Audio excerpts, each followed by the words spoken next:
দক্ষিণ বাইহাটা চাৰিআলি ঈদগাহ আৰু কবৰস্থান পৰিচালনা সমিতিৰ উদ্যোগত ৮০ বছৰ আৰু ৯০ বছৰ ঊৰ্ধ্বৰ ব্যক্তিক সম্বৰ্ধনা। কামৰূপ জিলাৰ দক্ষিণ বাইহাটা চাৰিআলি ঈদগাহ আৰু কবৰস্থান পৰিচালনা সমিতিৰ উদ্যোগত শনিবাৰে আৰ্থিক অনুদান আগবঢ়োৱা ব্যক্তি আৰু ৮০ বছৰ আৰু ৯০ বছৰ ঊৰ্ধ্বৰ ব্যক্তিক সম্বৰ্ধনা জ্ঞাপন কৰা হয়। সেই মৰ্মে বাইহাটা চাৰিআলি সমন্বয় ক্ৰীড়াক্ষেত্ৰৰ কাৰ্যালয়ত ঈদগাহ আৰু কবৰস্থান পৰিচালনা সমিতিৰ সভাপতি ছৈয়দ শ্বহিদুল ইছলামৰ সভাপতিত্বত এখনি সভা অনুষ্ঠিত হৈ যায়। উক্ত সভাত অসম ৰাজ্যিক সংখ্যালঘু আয়োগৰ অধ্যক্ষ তবিবৰ ৰহমান মুখ্য অতিথি হিচাপে উপস্থিত থাকি তত্ত্বগধুৰ বক্তব্য প্ৰদান কৰে।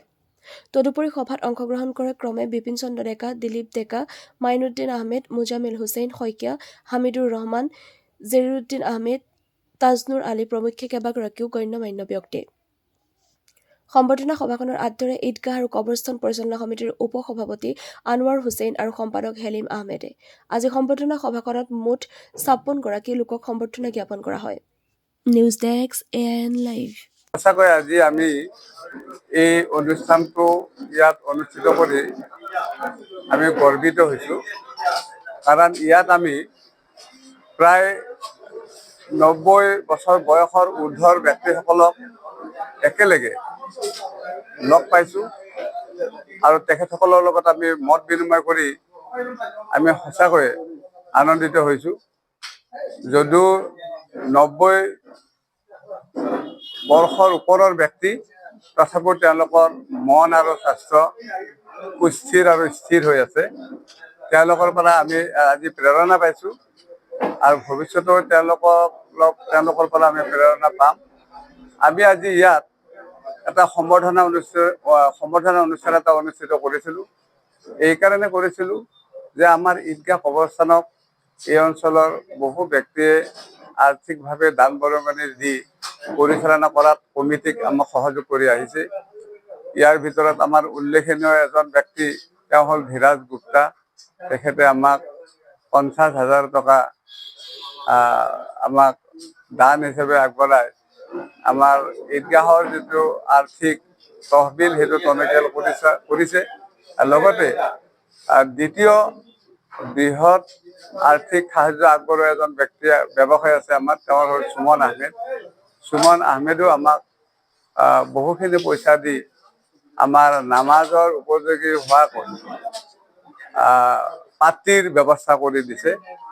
আজিৰ এই সভাৰ জৰিয়তে তেখেতসকলক আমি শলাগ লৈছোঁ।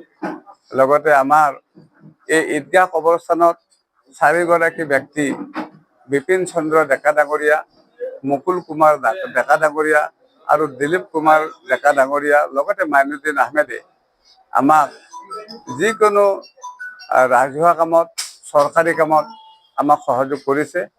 আৰু এই ক্ষেত্ৰত আমাৰ বাইহাটা চাৰিআলি ব্যৱসায় সন্থাৰ সভাপতি ছৈয়দ হামিদুৰ ৰহমান ওৰফে কামালক নাম আমি শলাগ ল'ব লাগিব। প্ৰত্যেক ঈদগাহেই হওক, কবৰস্থানেই হওক বা খেলপথাৰেই হওক, তেওঁৰ পৰা আমি যথেষ্ট সহায় সহযোগিতা পাইছোঁ। আজিৰ এই সভাৰ জৰিয়তে তেওঁকো আমি আদৰণি জনাইছোঁ।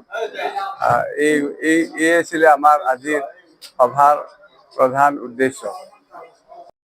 মোৰ নিজৰ মানুহে গোটেইখিনি দাদা ভাইৰ দৰে বাইহাটা চাৰিআলি আপোনাৰ সমন্বয় ক্ষেত্ৰত ইয়াতে উপস্থিত হৈ অত্যন্ত ভাল লাগিল। আৰু তেখেতসকলে মোক সম্বৰ্ধনা নহয়, আশীৰ্বাদ আৰু মৰম যাচিলে নতুন বছৰত। তাৰ বাবে তেখেতসকলক মই আন্তৰিক ধন্যবাদ আৰু কৃতজ্ঞতা জ্ঞাপন কৰিছোঁ। আৰু এই সুযোগতে নতুন বছৰৰ অসমবাসী ৰাইজলৈ আন্তৰিক ওলগ যাচিছোঁ। সকলোৰে জীৱনলৈ সুখ শান্তি আৰু সমৃদ্ধি আহে আৰু আমাৰ এটা ভাতৃত্ববোধ যাতে বজাই ৰাখে, সকলোকে আহ্বান জনাইছোঁ।